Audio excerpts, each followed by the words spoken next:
seahorse. Today I'm going to be showing you how to make these cute little resin seahorses.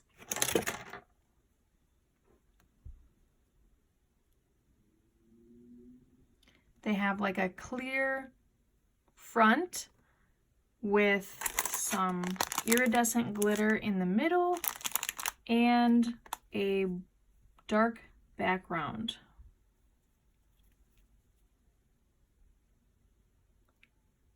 So if you'd like to see how these are made, stick around. We're going to start off with this mold. Now this is not a UV resin mold. If it was, it would be clear. So this isn't ideal for making UV resin molds because the light can't penetrate on the sides, only from the top.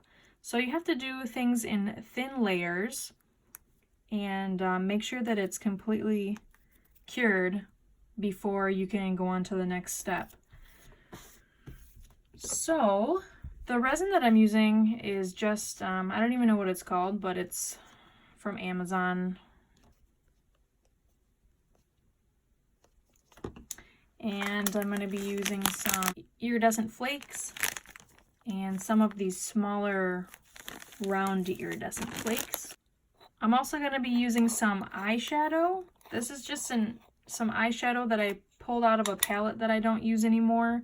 And they just go in these little pots. You can buy these on Amazon too.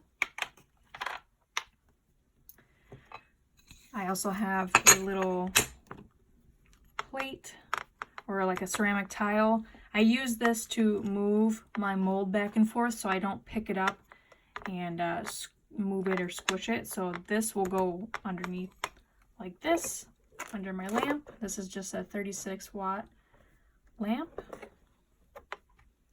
I have a dotting tool and some little wooden sticks. So let's get started. The first step is to put a thin, clear coat of resin covering the inside of the mold.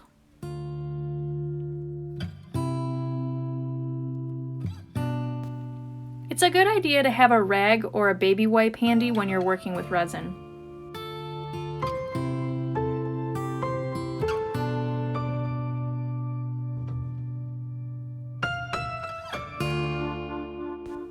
Next, I'll put a thin layer of resin so that the glitters have something to stick to.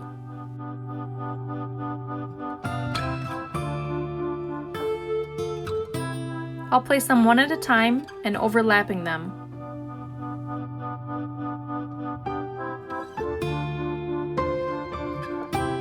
Some pieces don't lay flat, so I'll take those out and replace it with a different one.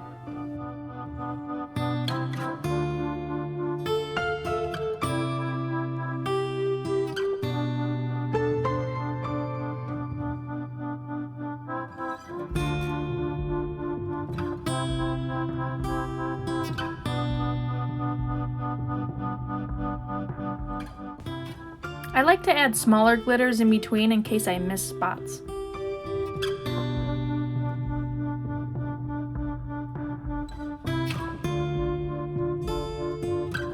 Then I add another thin layer of resin to cap everything in.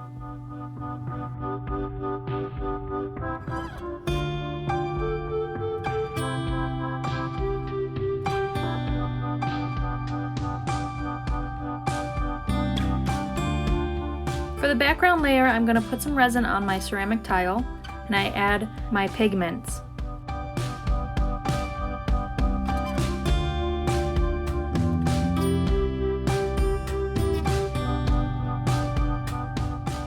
I like to add glitters to this layer too.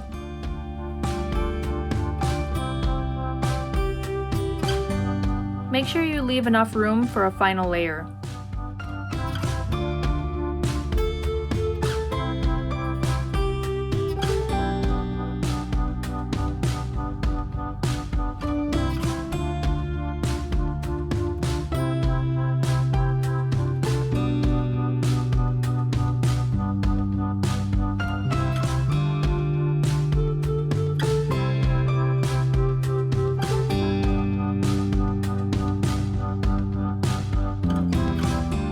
For the final layer, I'm just filling the mold all the way to the top with clear resin.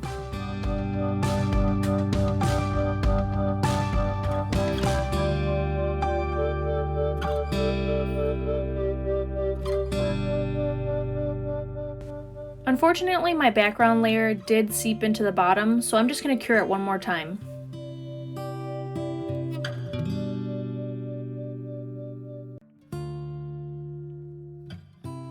I'm just going to clean it up with an X-Acto knife. So this is the finished product.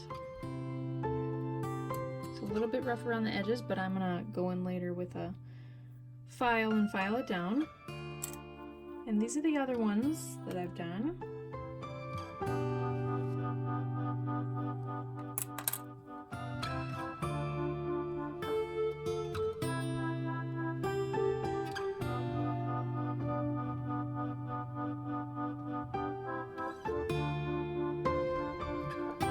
So if you enjoyed this video, give it a thumbs up, and I'll see you in the next one.